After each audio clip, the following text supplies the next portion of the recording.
Hallelujah, praise the Lord. అందరికీ praise the Lord అమ్మా. క్రీస్తునందు ప్రియమైనటువంటి దేవుని బిడ్డలారా, ఈరోజు దేవుని సన్నిధానంలో మనము ఇప్పటి వరకు దేవుణ్ణి స్తుతించాం, ఆరాధించాం. మరి దేవుడు ఈ చక్కటి సమయాన్ని మనకిచ్చాడు. దేవుని సన్నిధిలో ఉన్నటువంటి మీరందరూ కూడా దేవుని యొక్క వాక్యాన్ని వినాలి. దేవుని వాక్యాన్ని మనం విన్నప్పుడు దేవుని గురించిన విషయాలు మనకు తెలుస్తాయి. దేవుడు ఏమై ఉన్నాడో, మన జీవితాలు ఏ రీతిగా ఉన్నాయో, మన జీవితాల్లో దేవుడు ఏ రీతిగా ఆయన ప్రేమిస్తున్నాడో, ఆయన కార్యాలు చేయగలడో, మన ఎడల ఆయన చేసేటువంటి మేలులు ఎలాంటివో మనము తెలుసుకోగలుగుతాం. ప్రియమైనటువంటి బిడ్డలారా, ఎందుకంటే ఒకరి గురించి మనకు తెలియాలంటే వారి గురించి మనం చదవాలి. వారు రాసినటువంటి జీవిత చరిత్ర చదివితే మనకు తెలుస్తుంది. మరి అయ్యా, దేవునితో నా ప్రయాణం, క్రీస్తుతో యేసుతో నా ప్రయాణం అనేటువంటిది పుస్తకం. అయ్యా జీవిత చరిత్ర. అయ్యా మరి పుట్టినప్పటి నుంచి మరి ఇప్పటి వరకు ఏ రీతిగా దేవుడు అయ్యను నడిపిస్తూ ఉన్నాడో, అయ్యను మరి దేవుడు అనేక కష్టాల నుంచి, శ్రమల నుంచి, బాధల నుంచి, మరి శోధనల నుంచి దేవుడు ఏ రీతిగా విడిపించి మరి దేవుని యొక్క పరిచర్యలో అయ్యను నడిపిస్తూ ఉన్నాడో, మరి ఆ యొక్క జీవిత చరిత్ర పుస్తకములో అయ్యా రాశాడు. ఇంకా చాలా విషయాలు ఉన్నాయి, కానీ మరి అవన్నీ పుస్తకం రాయాలంటే మరి పెద్ద పుస్తకం అవుతుంది. మరి కాబట్టి చాలా ముఖ్యమైనటువంటి సంఘటనలు దేవుడు కూడా అదే ఈ ప్రపంచంలో, ఈ లోకంలో మరి దేవుడు చేసేటువంటి ముఖ్య కార్యాలు, ఆయన గురించినటువంటి కొంత మనకు తెలియడానికి ఈ పుస్తకంలో మనకు రాయబడ్డాయి. కాబట్టి వాక్యాన్ని మనం విన్నప్పుడు, ఒక్కొక్క వాక్యాన్ని, ఒక్కొక్క భాగాన్ని మనం చదివినప్పుడు, దాన్ని మేము మీకు బోధించినప్పుడు, ఆ పరిస్థితిని బట్టి లేకపోతే మనకున్నటువంటి వాటిని బట్టి మనము వాటిని అర్థం చేసుకోగలుగుతాం. ప్రియమైనటువంటి బిడ్డలారా, చిన్నగా ఉన్నప్పుడు మనం ఈ బైబిల్ని చదివితే ఆ చిన్న పిల్లల్లాంటి మనస్సు ఉంటుంది కనుక, మరి మనకు అనుభవం లేనటువంటి మనస్సు జీవితం కనుక కొంతవరకే మనం అర్థం చేసుకోగలుగుతాం. యవన కాలంలో ఉన్నప్పుడు కొన్ని రీతిలుగా అర్థం చేసుకుంటాం. జీవితంలో ఇంకా అనుభవాలు మనం కలిగినప్పుడు వాటిని బట్టి దేవుని యొక్క వాక్యాన్ని ఇంకెక్కువ లోతుగా మనం అర్థం చేసుకొని దేవుని యొక్క శక్తి సామర్థ్యాలను, దేవుని మహిమ ప్రభావములను, దేవుని యొక్క పరిశుద్ధతలను ఇవన్నీ కూడా మనం తెలుసుకొని ఇంకా ఎక్కువ దేవునితో సహవాసము కలిగి జీవిస్తూ ఉంటాం. అన్ని వయసుల వారికి, అన్ని సమయాల్లో, మరి ప్రతి సమయం, ప్రతిరోజు, ప్రతి దినం, మరి అన్ని సమయాల్లో దేవుని యొక్క వాక్యం అనేది మనకు అవసరం. ప్రియబిడ్డలారా, మరి ఈరోజు దేవుని వాక్యములో దేవుడు ఆయన వాక్యం ద్వారా మాట్లాడబోతున్నాడు. దేవుడు ఏ రీతిగా, మరి ఎందుకంటే మందిరము అని అంటే దేవుడు నివసించేటువంటి ఆలయం. మరి దేవుని యొక్క మందిరము ఎంతో ప్రత్యేకమైనటువంటిది. ప్రియమైనటువంటి బిడ్డలారా, మరి ముఖ్యంగా ఇజ్రాయేలు ప్రజలకు దేవుని మందిరం అంటే చాలా ముఖ్యమైనటువంటిది, చాలా ఇష్టమైనటువంటిది. మరి ఆ మందిరం వలనే వారు జీవించేటువంటి వారు, ఆ మందిరము వారికి జీవితంలో ఒక భాగము, అవసరమైనటువంటిది. ప్రియమైనటువంటి బిడ్డలారా, ఆ మందిరం ఉన్నది అని అంటే దేవుడు వారి మధ్యలో ఉన్నాడు అనేటువంటి ఒక విశ్వాసము కలిగినటువంటి వారు ఇజ్రాయేలు ప్రజలు. మరి దేవుడు ఐగుప్తు దేశము నుంచి ఇజ్రాయేలు ప్రజలను విడిపించిన తర్వాత మరి దేవుడు సీనాయి పర్వతం యొద్దకు వచ్చినప్పుడు అక్కడ వాళ్ళు మరి ప్రయాణం చేస్తూ ఉన్నారు కాబట్టి ఒక స్థిరమైనటువంటి ఆలయాన్ని కట్టుకోలేరు. కాబట్టి వారికి నడిచేటువంటి ఆలయము కావాలి. అదే ఒక గుడారాన్ని దేవుడు మోషేకు చూపెట్టాడు.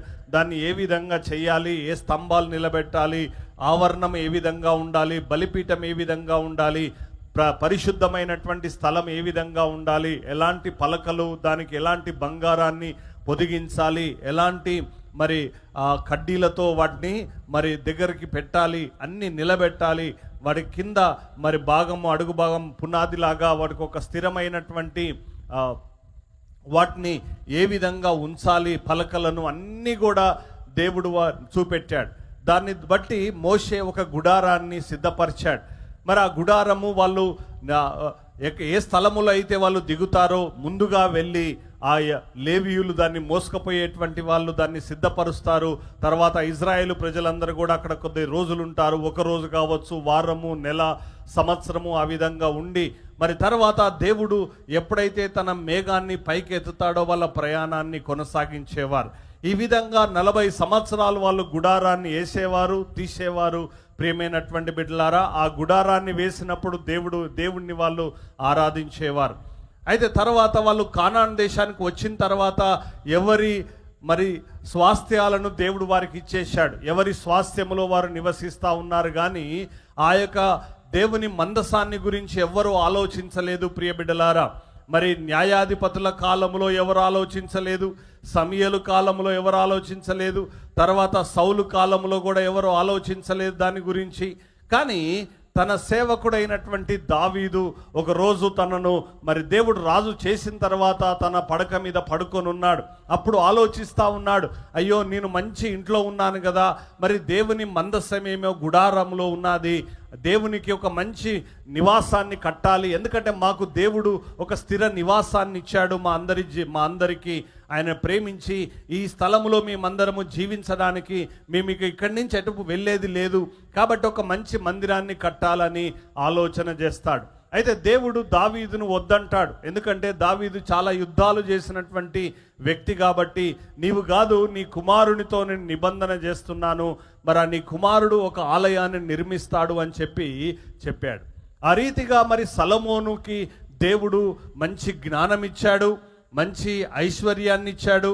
మరి ఆ విధంగా ఒక మంచి మందిరాన్ని సొలొమోను మహారాజు నిర్మించాడు. ప్రియబిడ్డలారా, ఆ మందిరాన్ని నిర్మించిన తర్వాత మరి దేవుడు ఆయన మహిమతో ఆ యొక్క మందిరాన్ని నింపాడు. ఎందుకంటే ఇజ్రాయేలు ప్రజలు ఎప్పుడైతే దేవునితో నడిచారో దేవుని శక్తి ప్రభావం అనేది ఆ గుడారం మీద ఉన్నది. ప్రియమైనటువంటి దేవుని బిడ్డలారా, కానీ ఎప్పుడైతే దేవుణ్ణి వాళ్ళు విడిచిపెట్టారో, ఎప్పుడు పాపము చేశారో, ఎప్పుడు దేవునికి విరోధంగా వాళ్ళు జీవించారో, వాళ్ళు ఎప్పుడు దేవుణ్ణి ఆరాధించలేదో, ఎప్పుడు దేవుని యొక్క ఆజ్ఞల ప్రకారంగా వారు నడవలేదో, దేవుని యొక్క ప్రభావం అనేది ఆ గుడారము నుంచి వెళ్ళిపోయాది. ప్రియ బిడ్డలారా, మొదటి సమూయేలు గ్రంథము 4వ అధ్యాయము మరి మనము 24వ వచనములో చదువుకుందాం. 21వ వచనం, మొదటి సమూయేలు 4:21. దేవుని మందస్సము కట్టబడిన సంగతిని తన మామయు పెనిమిటియు చనిపోయిన సంగతిని తెలుసుకొని ప్రభావము ఇశ్రాయేలులో నుండి పోయినని చెప్పి తన బిడ్డకు ఇకాబోదు అను పేరు పెట్టెను. ఇకాబోదు అంటే ప్రభావము వెళ్ళిపోయింది. 22వ వచనములో కూడా మనం చదువుకోవచ్చు, దేవుని మందసము పట్టబడిపోయినందున ప్రభావము ఇజ్రాయేల్లో నుండి చెరపట్టబడిపోయినని చూడండి. ఇజ్రాయేలు మరి ఎప్పుడైతే ఆ మందసం అనేది ఫిలిస్తీన్లు పట్టుకున్నారో, దేవుని ప్రభావం అనేది ఇజ్రాయేలు ప్రజల్లో నుండి వెళ్ళిపోయింది. ప్రియమైనటువంటి దేవుని బిడ్డలారా, ప్రభావము అనంటే అంటే ఒక వ్యక్తి అంటాం కదా, పలానా వ్యక్తి ప్రభావితం చేశాడు అంటే ఆయన మాటల ద్వారా కావచ్చు, ఆయనను చూసి కావచ్చు, లేదా ఆయన ఉన్నటువంటి శక్తి సామర్థ్యాలు కావచ్చు. ఇప్పుడు యవనస్తులు ఎవరైనా బాగా ఇట్లా కండలు పెంచి తిరిగిండనుకో, ఏమనుకుంటారట, అబ్బా వానలాగా నేను కూడా కండలు పెంచాలనుకుంటా. ఏమనుకుంటారట, ఆయనలాగా నేను కూడా కండలు పెంచాలి. ఏమయ్యాడు, ఆ వ్యక్తిని చూసి ప్రభావం చెందాడు. ఆ వ్యక్తిని చూసి ఏమయ్యాడట, ఇక పోయి వాడు కూడా రోజు ఏం చేస్తాడట, బాగా ఎక్సైజ్ చేస్తా అంటాడు. ఒకసారట ఒక వ్యక్తి ఏం చేశాడు, మన దగ్గర అంటేనేమో మన దగ్గర కూడా ఇప్పుడు బస్సు డ్రైవరే టికెట్లు ఇస్తూ ఉంటాడు. కానీ సాధారణంగా కండక్టర్ ఉంటాడు లోకల్ బస్సుల్లో, కానీ బయటికి పోయే బస్సులో ఏముంటారు, ఎక్కువ ఒక డ్రైవరే టికెట్లు ఇస్తూ ఉంటారు. అయితే ఒక విదేశంలో ఒక వ్యక్తి మరి ప్రతిరోజు కూడా బస్సు ఎక్కేవాడు. బస్సు ఎక్కుతూ ఉంటే ఈ డ్రైవరు ప్రతిరోజు బస్సు ఎక్కగానే టికెట్ అడుగుతూ ఉన్నాడు.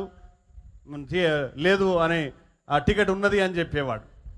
వెళ్ళి కూర్చుంటున్నాడు. ఆయన చాలా గట్టిగా అడుగుదామంటేనేమో మంచిగా ఎత్తున్నాడు, మంచిగా కండలు పెంచున్నాడు. ఇక ఇంత గొడవ పెట్టుకుంటే నాకు వచ్చింది ఏమున్నదిలే, నన్ను ఒక గుద్దు గుద్దితేనే అవతల పడతా, ఇక ఎందుకు వచ్చిన లొల్లి అని డ్రైవరు ఏమున్నది అంటే ఇక ఏం మాట్లాడలే. తర్వాత టికెట్ అవసరం లేదు, రెండో రోజు ఎక్కాడు. టికెట్ అని అంటే అవసరం లేదు ఉన్నది అన్నాడు. కోపం వచ్చింది కానీ అనుసుకున్నాడు. కాబట్టి ఇక రోజు ఎక్కుతున్నాడు కదా, ఈయన సంగతి ఏదో ఒకటి చూసుకోవాలి, మరి ఆయన్ని ఎదిరించాలంటే నేను కూడా కొంచెం శక్తివంతుని కావాలని ఏం చేసిండట, ఇక రోజు జిమ్ముకు పోయిండు. ఎవరట? ఈ బస్సు డ్రైవర్. రోజు జిమ్ముకు పోయాడు. జిమ్ముకు పోయి ఇక రోజు ఏం చేస్తున్నాడు, ఎక్సర్సైజ్ చేస్తున్నాడు, గుడ్లు తింటున్నాడు, చికెన్లు తింటున్నాడు. ఇక బాగా ఆ డంబుల్స్ ఆ వెయిట్లు చేసి చేసి కండలు పెంచాడు. ఇక ఒక 2 నెలలు తగ్గి ఈయనకు కూడా ఒక జర కండలు పెరిగినాయి, జర మంచిగా బలంగా తయారైంది. ఇక బలంగా తయారైనాక ఈరోజు ఇక ఈ వ్యక్తిని తాడో పేడో తెలుసుకుంటా, ఇక ఈయన సంగతే చూసుకుంటా అని చెప్పేసి ఏం చేశాడట, ఇక ఆ రోజు ఇక ఎదురు చూస్తాడు. ఎందుకంటే ఇప్పుడు కండలు ఉన్నాయి కదా, ఇక కొట్టొచ్చు, కొట్లాడబెట్టుకోవచ్చు అని అనుకుంటున్నాడు. ఇక బస్సు నడుపుతున్నాడు. ఆయన స్టేజ్ వచ్చింది, రాగానే బస్సు ఎక్కాడు. టికెట్ అనగానే ఉన్నది అని అవసరం లేదన్నాడు. ఏది టికెట్ చూపెట్టో అన్నాడట. టికెట్ చూపెట్టనగానే ఈయన ఏం చేశాడట, ఈ బాగా బలమైన తీసి పాస్ చూపెట్టిండట. ఏం చూపెట్టిండట? ఆయన దగ్గర ఉన్నటువంటి పాస్ చూపెట్టిండట. అప్పుడు అనుకుంటారు, అరే అనవసరంగా నేను ఈ ఖర్చు పెట్టి జిమ్ము పోయి ఈ గుడ్లు తిని ఈ చికెన్లు తిని కండలు పెంచి అనవసరంగా ఈయన దగ్గర పాస్ ఉన్నది కాబట్టి టికెట్ అవసరం లేదన్నాడని తెలుసుకోలేక రోజు కండలు పెంచుకున్నా. అంటే మనిషి ఏం చేస్తాడు, ప్రభావం చెందుతాడు. ఒకరిని చూసి ఫలానోళ్ళు లవ్ చేస్తారు, నేను కూడా చేయాలి. ఏం చేయాలి? ఫలానోళ్ళు లవ్ చేస్తున్నారు కాబట్టి నేను చేయాలి. ఫలానోళ్ళు ఫలానా డ్రెస్ వేసుకున్నారు కాబట్టి నేను కూడా డ్రెస్ వేసుకోవాలి. ఫలానోళ్ళు తాగుతున్నారు కాబట్టి నేను కూడా తాగాలి. ఫలానోళ్ళు ఫలానా చదువు చదువుతున్నారు, నేను కూడా చదువుకోవాలి. ఫలానోళ్ళు విదేశాలకు పోయారు, నేను కూడా పోవాలి. ఫలానోళ్ళు ఫలానా బైక్ కొనుక్కున్నారు, నేను కూడా కొనుక్కోవాలి. అంటే వాళ్ళని చూసి మనకు కూడా ఏమొస్తుంది, వారిని బట్టి మనం కూడా ప్రభావం చెందుతాం. చెయ్యాలి అనేటువంటి ఒక తపన, ఒక కోరిక, ఒక ఆశ మనలో బలంగా కలుగుతూ ఉంటుంది. అది ప్రభావం. అంటే అది అందరిలో ఎవరైతే ప్రభావితం చేయగలుగుతారో ప్రియమైనటువంటి దేవుని బిడ్డలారా, మనం వాళ్ళని చూసి ప్రభావితం చెందుతూ ఉంటాం. ఇక్కడ దేవుడు ప్రభావము అని అంటే దేవుడు ఇజ్రాయేలు ప్రజలను ఏం చేయగలుగుతున్నాడు, వారిని నడిపించగలుగుతున్నాడు, జీవింపజేయగలుగుతున్నాడు. మరి దేవుడు వారికి ధైర్యం కలుగుతున్నది. మా దేవుడు మాతో ఉన్నాడు, మా నిబంధన మాతో ఉన్నది, మా మందసం మాతో ఉన్నది, మేము శత్రులతో యుద్ధం చేయగలుగుతాం, మాకు ఏం కొదవలేదు, మాకు అన్ని ఆశీర్వాదాలు దేవుడు అనుగ్రహిస్తాడు అని ఆయనను బట్టి వీరు బలమును తెచ్చుకోగలుగుతున్నారు. ఆయన్ను బట్టి వీరు ఆ యొక్క కానాను దేశంలో జీవించగలుగుతున్నారు. ప్రియమైనటువంటి దేవుని బిడ్డలారా, అది దేవుడు ఇజ్రాయేలు ప్రజల మీద చూపినటువంటి ప్రభావం. పరిశుద్ధంగా ఉండాలి మేము, ఆ భయము అనేది వారిలో ఉంటున్నది. ఈరోజు మరి ఎప్పుడైతే ఇజ్రాయేలు ప్రజలు మరి పాపములో జీవించారో, దేవుని ఆజ్ఞను వారు అనుసరించకుండా నడిచారో, ఆ మందసాన్ని తీసుకుపోయి అక్కడ పెట్టారో, ఫిలిస్తీన్లతో యుద్ధం చేద్దామని చెప్పి అప్పుడు ఫిలిస్తీన్లు ఆ మందసాన్ని ఎత్తుకొని పోయినారు. అప్పుడు ఈ యొక్క యాజకుని భార్య మరి అప్పుడే గర్భిణీ స్త్రీ, నెలలు నిండాయి, భర్త చనిపోయాడు, మామ చనిపోయాడు, ఇక ఆమెకు నొప్పులు వచ్చినాయి, కింద పడిపోయింది. ఆమె కుమారుణ్ణి కన్నది. ఏం పేరు పెట్టాది? ఇకాబోద్ అని పేరు పెట్టాది ఆయనకి. ఇకాబోద్ అంటే ఏంటట? ప్రభావము వెళ్ళిపోయింది. ఇజ్రాయేలు ప్రజల్లో నుండి ఇక దేవుని మందసము లేదంటే దేవుడు లేనట్టే. దేవుని ఆలయములో ఇక దేవుడు లేనట్టే. ఇక దేవుడు లేడు కాబట్టి ఇక మన జీవితాలన్నీ పాడైపోతాయి, మన జీవితాల్లో నష్టపోతాం, మన జీవితాల్లో ఆశీర్వాదం ఉండదు. దేవుని ఆశీర్వాదాలు, దీవెన లేకుండా ఇజ్రాయేలు ప్రజలు జీవించారు. ప్రియ బిడ్డలారా, తిరిగి ఎప్పుడు మందిరము నిర్మించబడ్డాదో అప్పుడు ఏం జరిగాదో మనం దేవుని వాక్యంలో చదువుకుందాం. మొదటి రాజుల గ్రంథము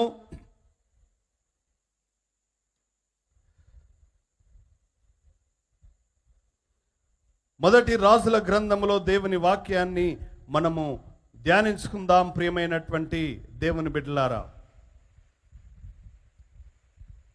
హల్లెలూయా, హల్లెలూయా, హల్లెలూయా. ఇక్కడ దేవుని యొక్క ఆలయాన్ని నిర్మించిన తర్వాత మరి సొలొమోను చక్కగా ఎప్పుడైతే దేవుని మందిరములో ప్రార్థన చేస్తా ఉన్నాడో అప్పుడు ఏం జరిగాదో మనము చదువుకుందాం ప్రియమైనటువంటి దేవుని బిడ్డలారా. 8వ అధ్యాయము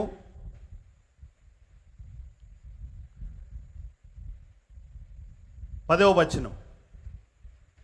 మొదటి రాజుల గ్రంథం 8వ అధ్యాయం 10వ వచనం. యాజకులు పరిశుద్ధ స్థలములో నుండి బయటికి వచ్చినప్పుడు మేఘము యెహోవా మందిరమును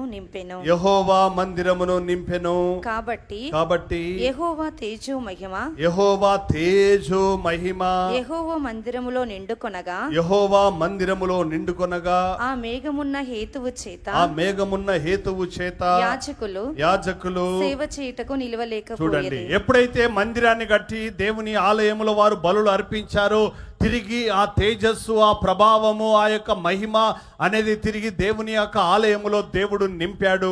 ప్రియమైనటువంటి దేవుని బిడ్డలారా, ఆ విధంగా దేవుడు ఆ ఆలయములో మరి ఆయన మహిమను నింపాడు. మనము 2వ దినవృత్తాంతాల గ్రంథములో కూడా ఈ మాట మనము ధ్యానించుకుందాం ప్రియమైనటువంటి బిడ్డలారా. 2వ దినవృత్తాంతాల గ్రంథము 5వ అధ్యాయము 14వ వచనము. అప్పుడొక మేఘము యెహోవా మందిరము నిండా నిండెను. యెహోవా తేజస్సుతో దేవుని మందిరము నిండుకొనగా సేవ చేయుటకు. చూడండి, యెహోవా తేజస్సుతో ఏం నిండుకున్నదట?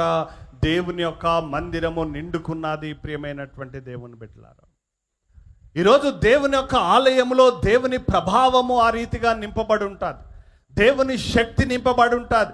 దేవుని యొక్క వెలుగు నింపబడి ఉంటుంది. ప్రియమైనటువంటి దేవుని బిడ్డలారా, మరి దేవుని యొక్క ఆలయములో ఆ రీతిగా మరి దేవుని యొక్క ప్రజలకు దేవుని ఆశీర్వాదాలు కలగడానికి దేవుడు ఎల్లప్పుడూ కూడా ఆ ప్రభావాన్ని దేవుడు నింపుతాడు. అందుకే చాలా మంది చెప్తా ఉంటారు, ఇక్కడికి మా దగ్గరకు వచ్చినప్పుడు, అయ్యా ఇక్కడికి లోపలికి రాగానే మాకంత ప్రశాంతంగా అనిపిస్తున్నది అయ్యా, మంచిగా ప్రార్థన చేసుకొని మేము వెళ్తున్నాం, మాకు నెమ్మది అనిపిస్తున్నది అని చెప్పి చాలామంది చెప్పారు. ప్రియమైనటువంటి దేవుని బిడ్డలారా, ఇంకొంతమంది అయితే అయ్యా ఇక్కడ లోపల మందిరానికి రాగానే మొత్తం ఒళ్ళంతా షేక్ అయింది. వాళ్ళు ఏమంటారంటే వైబ్రేషన్. ఏమైందట? వైబ్రేషన్. కరెంటు పట్టుకున్నాం అనుకో ఏమవుతుందట?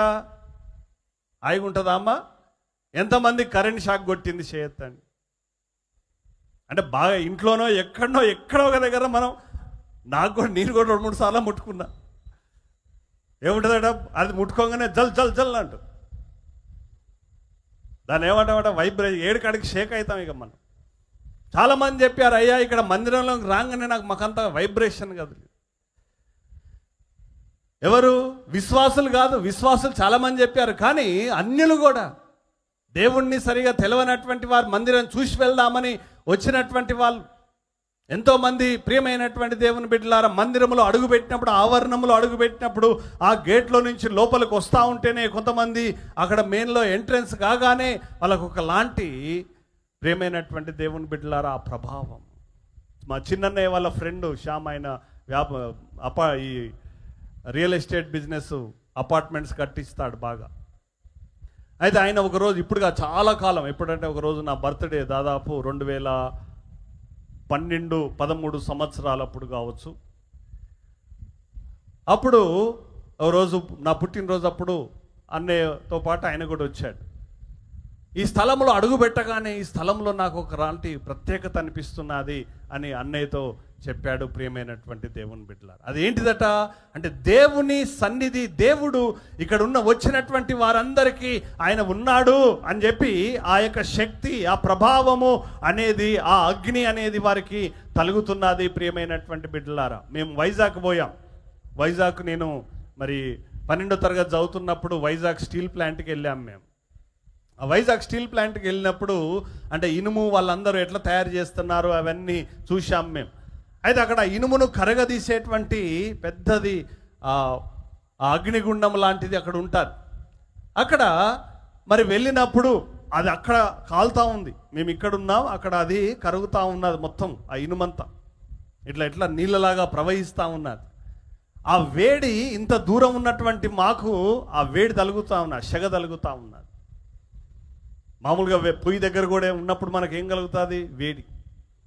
మరి దేవుని యొక్క సన్నిధిలోనికి మనం రాగానే మనకేమవుతుందంటే ఆ యొక్క ప్రభావం అనేది, దేవుని శక్తి అనేది మనకు తాకుతుంది. ప్రియమైనటువంటి దేవుని బిడ్డలారా, ఆ విధంగా మనిషి కొంత రకరకాలుగా ఒక్కొక్కరు ఒక్కో రీతిగా అనుభవిస్తూ ఉంటారు. కొంతమంది కరెంట్ షాక్ వచ్చినట్టు అవుతుంది, కొంతమంది వాళ్ళకి షేక్ అయినట్టు అవుతుంది, కొంతమందికి ప్రశాంతంగా అనిపిస్తుంది, మనసు అంతా ఏదో బరువు దిగిపోయినట్టు అనిపిస్తుంది కొంతమందికి. అంటే ఒక్కొక్కరు అనుభవాలు ఒక్కో రీతిగా ఉంటాయి దేవుని యొక్క సన్నిధానంలోనికి వచ్చినప్పుడు. ప్రియమైనటువంటి బిడ్డలారా, ఇక్కడ కూడా దేవుడు తిరిగి ఆ మహిమను ఆ ఆలయంలో దేవుడు నింపాడు. ఇప్పుడు ఒక స్థిరమైనటువంటి ఆలయం వారికి ఉంది. ఆ స్థిరమైనటువంటి ఆలయములో దేవుడు ఎల్లప్పుడూ కూడా ఆయన మహిమను ఆ ఆలయములో దేవుడు నింపుతా ఉన్నాడు. ప్రియ బిడ్డలారా, అలాంటి ఆలయంలో మరి అయినా కూడా జనులు ఏం చేస్తూ ఉన్నారు అని అంటే, దేవుడు ఉన్నాడు కదా, ఆలయం ఉంది కదా అని ఇక వారి ఇష్టానుసారంగా జీవిస్తూ ఉన్నారు. యెషయా గ్రంథం 1వ అధ్యాయం నుంచి 5వ అధ్యాయం వరకు చదివితే అక్కడ ఇశ్రాయేలు ప్రజలు ఏ రీతిగా దేవుణ్ణి విడిచిపెట్టి భయంకరమైనటువంటి పాపపు జీవితముతో ఉన్నారో, పాపపు కళ్ళు, పాపపు చేతులు, పాపపు చూపులు, పాపపు ఆలోచనలు, పాపపు నడవడి, ఇలాంటి ఒక అపవిత్రమైనటువంటి జీవితాన్ని వాళ్ళు జీవిస్తూ ఉన్నారు.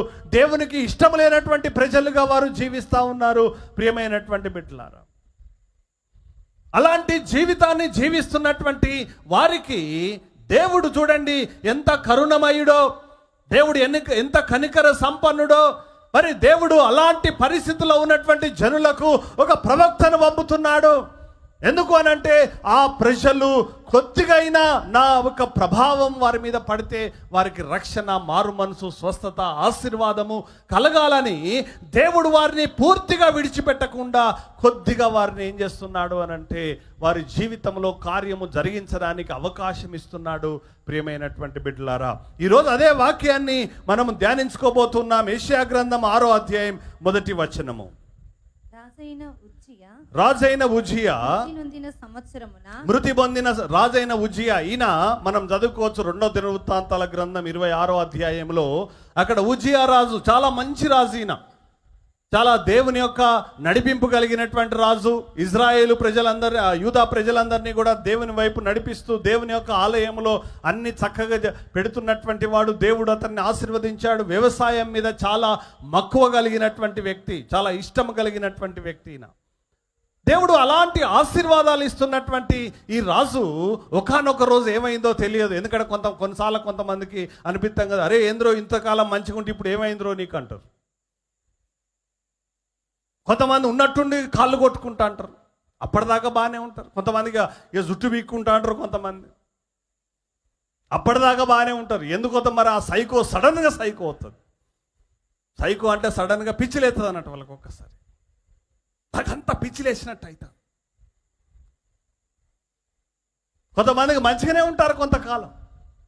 మరి రాజుకు చూడండి, అంత మంచిగా దేవుడు ఆశీర్వదించినప్పుడు ఎంత సంతోషంగా ఇంకా దేవుణ్ణి సేవిస్తూ మరి ఆయన రాజ్యాన్ని నీతి న్యాయములతో నడిపిస్తే ఎంత బాగుండేది. కానీ ఆయన ఏం చేశాడు, ఒకానొక రోజు ఆయనకి ఏమనిపించింది అనంటే మనం చదువుకుందాం. 2వ దినవృత్తాంతాల గ్రంథము 26వ అధ్యాయము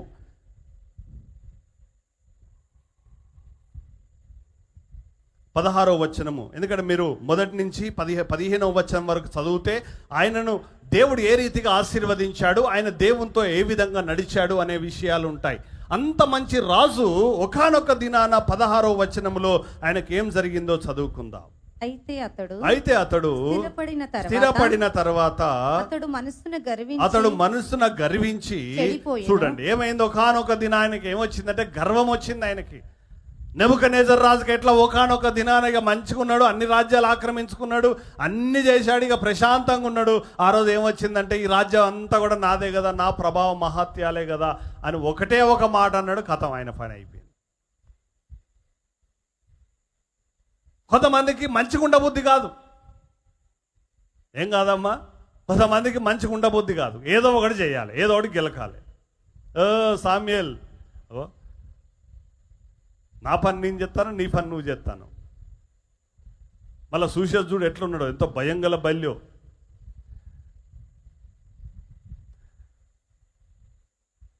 ఇక నేను ఇటు తిరిగినంటే ఆయన ఆడ తిరుగుతాడు. ఈ రాజు కూడా ఏం చేశాడు, మంచిగా ఉన్నాడు. చెడ్డ రాజు కాదు ఆయన, మంచి రాజు. కానీ ఒకనొక రోజు ఆయనకి ఏమైందో తెలియదు, గర్వం వచ్చేసింది. కొంతమందికి మంచుకుంటుంది, ఇక అన్ని మంచుకునే అనుకో, ఎగ్జామ్లో ఫెయిల్ అవుతావు అన్నంత వరకు అబ్బా దేవా దేవా దేవా దేవా రక్షించిన ఆయన బాధ్యత, నువ్వు ఏం చేయమన్నా చేస్తా ప్రభు. ఇక పాస్ అయినరు అనుకో, ఇక కథం. ఉద్యోగం వచ్చేదాకా దేవుడా దేవుడే అంటారు, ఉద్యోగం వచ్చినా కథం, దేవుడు మర్చిపో. రోగం ఉన్నంతసేపు దేవుడా దేవుడా అంటారు, దేవుడు రోగం బాగు చేయన కథం, ఇక మర్చిపోదు. ఇక అప్పుడు ఏం చేస్తాం మరి? ఇప్పుడు కొన్నిసార్లు కొంతమంది, అరే అప్పుడు రోగం ఉన్నప్పుడే నువ్వు మంచిగా ప్రార్థనకు వచ్చినప్పుడు ఏంది, రోగం మంచిగా అయినాక అసలు ప్రార్థనకు వస్తలేవు అంటే తీరుతలేదు, ఏం చేయాలి మరి? ప్రియమైనటువంటి దేవుని బిడ్డలారా, ఈయన మరి మంచిగా ఉండే కాడ ఉండకుండా ఏమైందట, ఒకరోజు ఆయన గర్వం వచ్చింది. స్థిరపడ్డ తర్వాత ఆయనకి ఏమనిపించింది అని అంటే, ఈ యాజకులే దేవుని ఆలయంలోనికి పోయి ధూపం వేస్తా ఉన్నారు, నేను కూడా వేయాలా? దేవుడు ఎవరికి ఏ పని చెప్పాడో ఆ పని చేయాలంతే. నీకేం పని చెప్పిండో నువ్వు ఆ పని చేయాలి, నేను కాదు. నా పని నువ్వు చేయొద్దు, నీ పని నేను చేయొద్దు. నీ పని నువ్వే చేయాలి, నా పని నేను చేయాలి. నా పని ఏంటిది? దేవుని వాక్యం చెప్పాలా, మీ అందరి కొరకు ప్రార్థన చేయాలా, మీ అందరి సమస్యలు వినాలా, మీ అందరి కొరకు రోజు ఎప్పుడు ప్రార్థన చేసా, అది నా పని. మరి అది విడిచిపెట్టుకొని లేదు లేదు నేను అది కాదు, నేను కీబోర్డ్ నేర్చుకుంటా, నేను గిటార్ నేర్చుకుంటా, నేను ప్యాడ్ నేర్చుకుంటా, ఈ రోజు పాటలు పాడాలి మంచిగా అని ఈ పని విడిచిపెట్టి ఆ పని చేసింది అనుకో, ఏమైందట? దేవుడు అంటాడు, ఆ పని దీవించబడదు, అది మంచిది కాదు. నేను ఏ పని చెప్పా చేయాలో, దేవుడు నాకు ఏది అప్పచెప్పాడో అది చేయాలి, నేను అంతే. ఇక్కడ ఉజ్జియారాజుకి గర్వం వచ్చి ఏం చేశాడు అని అంటే, ఆయన ధూపం వేయడం వెళ్ళాడు లోపలికి. యాజకులు ఎదిరించారు, వద్దు నువ్వు ఇది మంచిది కాదు, నువ్వు చేసే పని ఇది నీ పని కాదు, ఇది మా పని అంటే అతను కోపం వచ్చింది. వెంటనే దేవుడు అతన్ని శిక్షించాడు. ఆయన కుష్టి వ్యాధి వచ్చింది. ప్రియమైనటువంటి బిడ్డలారా, ఆయన మరణమయ్యేంత వరకు ఆయన కుష్టి వ్యాధితోనే బాధపడ్డాడు. మరి ఈ రాజు, ఈ ఉజ్జియా రాజు కుష్టి వ్యాధితో ఉండి మరి తన కుమారుడు రాజ్యాన్ని ఏళ్తా ఉన్నాడు. ఈయన రాజుగా ఒట్టిగట్ట రాజుగా ఉన్నాడు. ఎందుకంటే కుష్టి వ్యాధి కలిగినటువంటి వ్యక్తి రాజ్య పరిపాలన చేయకూడదు. కాబట్టి ఆయన ఒట్టిగానే ఒక ప్రత్యేకమైన స్థలములో ఆయన్ని ఉంచారు. తన కుమారుడు ఆ రాజ్యాన్ని పరిపాలిస్తూ ఉన్నాడు, యోతాము. ప్రియమైనటువంటి బిడ్డలారా, మరి ఈ రాజు ఏమైపోయాడంటే చనిపోయాడు. మరి ఒక మంచి రాజు తర్వాత గర్వించి కుష్టి వ్యాధి తెచ్చుకొని చాలా కాలము జీవించి ఒక అపవిత్రమైనటువంటి శరీరం, ఎందుకంటే కుష్టి వ్యాధి అంటే దేవుని సన్నిధిలో అపవిత్రం.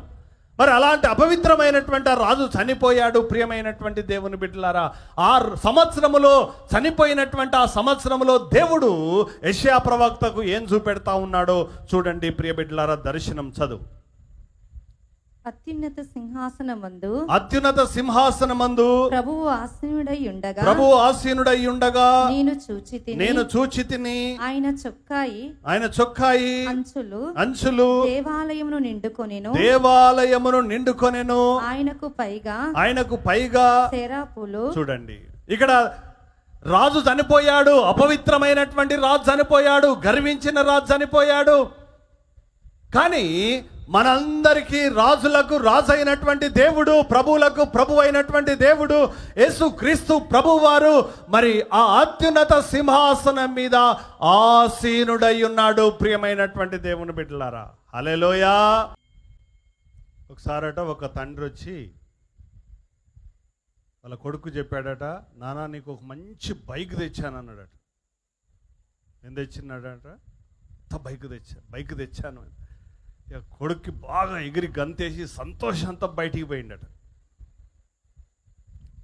బయటికి పోయేసరికి ఆ బండి నడిపితే టైర్లన్నీ ఊడిపోయేటట్టున్నాయట. ఎక్కడికాడికి ఎట్లున్నాయట ఆ బండి? అంత శిలుం బట్టి పాత బండి, సీటు చినిగిపోయి ఆ టైర్లను అన్నీ అరిగిపోయి ఆ రీములన్నీ నడిపితే అది ఊడిపోయేటట్టు, హ్యాండిల్ అంతా వంగిపోయి, లైట్లు బలిగిపోయి. ఆ కొడుకు ఏమనిపిస్తుంది అప్పుడు? ఆ కొడుకు ఏమనిపిస్తుంది? ఎగిరి గంతేసి బయటకు వచ్చి అబ్బా మా నాన్న ఎంత బైక్ తెచ్చిండు అంటాడా? మళ్ళా అంత ఎగిరింది అంత ఏమవుతుందట? తుస్సు అనిపిస్తుంది. అరే ఇప్పుడు వీళ్ళది కూడా అట్నే ఉన్నది పాట. నేనేం మంచిగా వాళ్ళకి వాక్యం చెప్తే వీళ్ళంతా తుసుమన్నట్టు అది ఏందో మరి ఆ పాట పాడు, హుషారుగా ఉన్న పాట పాడతారా, ఏందో పాడతారు. ప్రియమైనటువంటి దేవుని బిడ్డలారా, అంటే మా లైన్లో లేరన్నట్టు వాళ్ళు. మా పట్టా ఒకటి ఉంటే వాళ్ళ పట్టా ఇంకో సైడ్ ఉన్నది. ప్రియమైనటువంటి దేవుని బిడ్డలారా, ఇక్కడ అపవిత్రం, ఇక్కడ యెషయా ప్రవక్తను మనం ఇర్మియా ప్రవక్త గ్రంథాన్ని చదివితేనేమో ఇర్మియాను దేవుడు సేవకు పిలిచినటువంటి సంఘటన మొదటి అధ్యాయంలోనే ఉంటుంది. కానీ ఇక్కడ మాత్రము 6వ అధ్యాయంలో పెట్టాడు ఆయన పిలుపు. ఎందుకంటే ఇజ్రాయేలు ప్రజల యొక్క పరిస్థితి ఏంటిది అనేది 5 అధ్యాయాల్లో మనకు చెప్పబడ్డాది. వాళ్ళు ఎంత అపవిత్రమైనటువంటి జీవితంతో ఉన్నారు, ఎంత గర్వముతో ఉన్నారు, ఎంత అహంకారముతో ఉన్నారు, ఎంత దేవునికి ఇష్టం లేనటువంటి జీవితాన్ని వాళ్ళు జీవిస్తూ ఉన్నారు. ప్రియమైనటువంటి బిడ్డలారా, ఒక్కడిని పట్టుకొని 7 స్త్రీలు ఏమంటున్నారు అనంటే, మేము మా అన్నం తింటాం, మా బట్టలు వేసుకుంటాం, ఒట్టిగా పేరుకు మాకు భర్తగా ఉండు అని. అలాంటి జీవితం ప్రియమైనటువంటి బిడ్డలారా, అలాంటి పరిస్థితిలో ఉన్నారు ఇజ్రాయేలు ప్రజలు. అలాంటి సందర్భంలో మరి అపవిత్రమైనటువంటి జనులకు, దేవుని మాట విననటువంటి జనులకు, దేవుని మాట లెక్క చేయనటువంటి జనులకు, దేవుని వైపు తిరిగినటువంటి జనులకు, ప్రియమైన బిడ్డలారా, అలాంటి జీవితము కలిగినటువంటి వారికి ఒక ప్రవక్త మరి పిలువబడతా ఉన్నాడు. ప్రియ బిడ్డలారా, అందుకే అంటాడు, నేను అపవిత్రమైనటువంటి జనుల మధ్యలో ఉన్నాను, అపవిత్రమైన పెదవులు గలవాడను. కానీ దేవుడు ఎంత గొప్ప దేవుడు అంటే, ఆయన దేవాలయములో సింహాసనం మీద కూర్చున్నాడు. ఆ రాజు చచ్చిపోయాడు, కానీ నేను మీకు రాజుగా ఉన్నాను అని దేవుడు గుర్తు చేస్తున్నాడు. ప్రియమైనటువంటి బిడ్డలారా, తల్లి మరిచినా తండ్రి మరిచినా నేను మీతో ఉంటాను అని చెప్పాడు దేవుడు. మరి ఒక భర్త చనిపోతే నిన్ను సృజించిన వాడవై నేను నీకు భర్తను అంటే, దేవుడు ప్రతి ఒక్కరికి ఒక ఆదరణ కలిగించేటువంటి విధంగా ఈ యెషయా ప్రవక్త గ్రంథములో చాలా ప్రవచనాలు ఉన్నాయి యేసు ప్రభుని గురించి. ప్రియ బిడ్డలారా, ఎందుకంటే దేవుడు మీకు నేను రాజుగా ఉన్నాను. ఆ యొక్క ఉజ్జియా రాజు చనిపోవచ్చు, అపవిత్రుడైనటువంటి ఆ రాజు చనిపోయాడేమో, అపవిత్రమైన ప్రజల మధ్యలో నీవు ఉన్నావేమో, కానీ నేను మీకు పవిత్రుడైనటువంటి దేవుడను. అందుకే పరిశుద్ధుడు పరిశుద్ధుడు పరిశుద్ధుడు అని దేవుణ్ణి వాళ్ళు స్తుతిస్తూ ఉన్నారు. ప్రియమైనటువంటి బిడ్డలారా, ఈరోజు మనమందరం కూడా ఈ లోకంలో అపవిత్రమైనటువంటి జనుల మధ్యలో మనం జీవించవచ్చు, రోగుల మధ్యలో మనం జీవించవచ్చు, సమస్యల మధ్యలో మనం జీవించవచ్చు, కష్టాలతో ఉన్నటువంటి వారి మధ్యలో మనం జీవించవచ్చు. మనకు ఆధారమైనటువంటి వ్యక్తి చనిపోవచ్చు. ప్రియమైనటువంటి దేవుని బిడ్డలారా, మన జీవితంలో ఆధారం లేనటువంటి వారముగా ఉన్నామేమో అని మనకు అనిపించవచ్చు.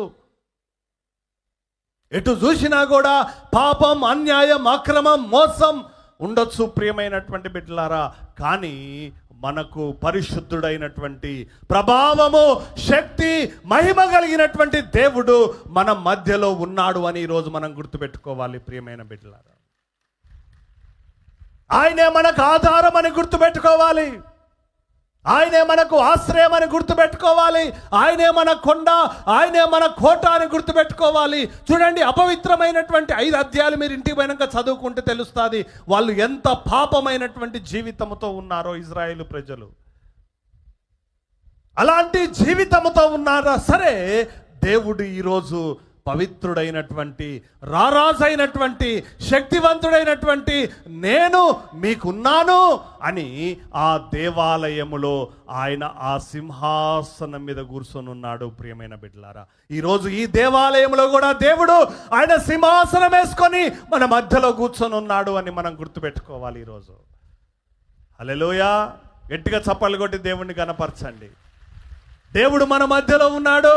ఆయన సింహాసనాసీనుడైనటువంటి దేవుడు, స్తుతి సింహాసనాసీనుడైన దేవుడు, పరిశుద్ధుడు పరిశుద్ధుడు పరిశుద్ధుడు అని దేవుని దూతలు ఏ రీతిగా స్తుతిస్తా ఉన్నారో మనము వారితో పాటు ఆయనను స్తుతించాలి. ప్రియమైన బిడ్డలారా, మరి ఆయన దేవాలయంలో ఉండి ఈరోజు మనకు ముఖ్యమైనటువంటి విషయాన్ని నేను ధ్యానించేది ఏంటిదో ఇక్కడ చదువుకుందాం. ప్రియ బిడ్డలారా, రాజైన ఉజ్జియా మృతి నొందిన సంవత్సరమున అత్యున్నతమైన సింహాసనమందు ప్రభువు ఆసీనుడై ఉండగా నేను చూచి తిని ఆయన చొక్కాయి అంచులు దేవాలయమును నిండుకొనెను. హల్లెలూయా. దేవాలయం దేంతో నిండుకున్నది? ఆయనతో కాదు, ఆయన చొక్కా యొక్క అంచులతో నిండుకున్నది. అంటే దేవుడు ఈరోజు మనందరి జీవితంలో నీకు ఆయనను సమీపించలేని స్థితిలో నువ్వు ఉన్నావా? ఆయన దగ్గరికి రాలేని స్థితిలో ఉన్నావా? ఆయనకు ప్రార్థించలేని స్థితిలో ఉన్నావా? ఆయన పని చేయలేని స్థితిలో ఉన్నావా? ఏమో దేవుడి దగ్గరికి నేను రాలేను, ఎందుకంటే నా జీవితం ఆ రీతిగా ఉంది, నా పరిస్థితి ఆ విధంగా ఉన్నది, నేను ఆయనను సమీపించలేను అనే పరిస్థితుల్లో ఉన్నావా ఈరోజు నువ్వు? ప్రియమైనటువంటి దేవుని బిడ్డలారా, అలా పరిస్థితుల్లో ఉన్నా సరే దేవుడు ఆయన అంచును నీ దగ్గరికి పంపిస్తున్నాడు ఈరోజు. ప్రియ బిడ్డలారా, ఆయన అంచు అనేది నీ దగ్గరకు ఉన్నది. ఒక అంచును ముట్టుకోగలిగేటువంటి శక్తిని దేవుడు నీకు ఇస్తున్నాడు ఈరోజు. ఆ సామర్థ్యాన్ని నీకు దేవుడు అవకాశాన్ని కలగజేస్తా ఉన్నాడు. ఒక మాట మనము దేవుని యొక్క వాక్యములో హగ్గాయి ప్రవక్త గ్రంథము, హగ్గాయి ప్రవక్త గ్రంథము, ఇది కూడా దేవుని ఆలయాన్ని బాగు చేసి మరి ఇజ్రాయేలు ప్రజలు తిరిగి దేవుని ఆలయములో దేవుణ్ణి ఆరాధిస్తున్నప్పుడు దేవుడు వారితో చెప్తున్నటువంటి మాట. 2వ అధ్యాయము 11వ వచనం. సైన్యములకు అధిపతియగు యెహోవా, సైన్యములకు అధిపతియగు యెహోవా ఈలాగున ఆజ్ఞ ఇచ్చుచున్నాడు. యాజకుల యొద్ద ధర్మశాస్త్ర విచారణ చేయుము. ఒకడు ప్రతిష్ఠితమైన మాంసమును, మానిటర్స్ వస్తలేవు బాబు, ఒకడు ప్రతిష్ఠితమైన మాంసమును తన వస్త్రపు చెంగున కట్టుకొని తన చెంగుతో రొట్టెనైనను వంటకమునైనను ద్రాక్షారసమునైనను తైలమునైనను మరి ఏ విధమగు భోజన పదార్థమునైనను ముట్టిన ఎడల ఆ ముట్టినది ప్రతిష్ఠితమగున కానీ యాజకులను అడగగా వారు కాదనిరి. ఒక ప్రతిష్ఠితమైనటువంటి మాంసాన్ని తీసుకొని చెంగులో కట్టుకొని దేన్నైనా ముట్టుకుంటే అది పవిత్రమైతదా, ప్రతిష్ఠితమైతదా, పరిశుద్ధమైతదా అంటే కాదయ్యా.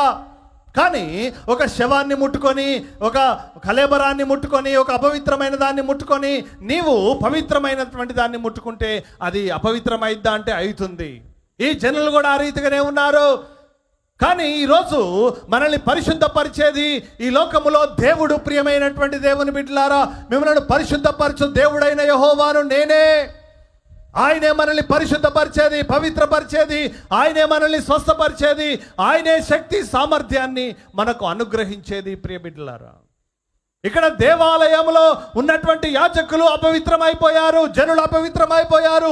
ఆ యొక్క యెషయా ప్రవక్త కూడా ఎప్పుడు దేవుని పరిశుద్ధత చూశాడో ఏమంటున్నాడు అనంటే, అయ్యో దేవా, అపవిత్రమైనటువంటి పెదవులు, కనీసం నీ పేరును కూడా ఎత్తలేనటువంటి స్థితిలో నేనున్నాను, అలాంటి అపవిత్రమైన పెదవులు నాకున్నాయ్యా అని మొత్తుకుంటున్నాడు. ప్రియమైనటువంటి బిడ్డలారా, కానీ దేవుడు ఏం చేస్తున్నాడంటే ఆయన ఆలయములో ఆయన అంచులు ఆ ఆలయమును నింపబడ్డాయి. ప్రియమైనటువంటి బిడ్డలారా, ఈ అంచులు, ఈ కుచ్చులు అనేటువంటివి చాలా ఇజ్రాయేలు ప్రజలకు చాలా ముఖ్యమైనటువంటివి.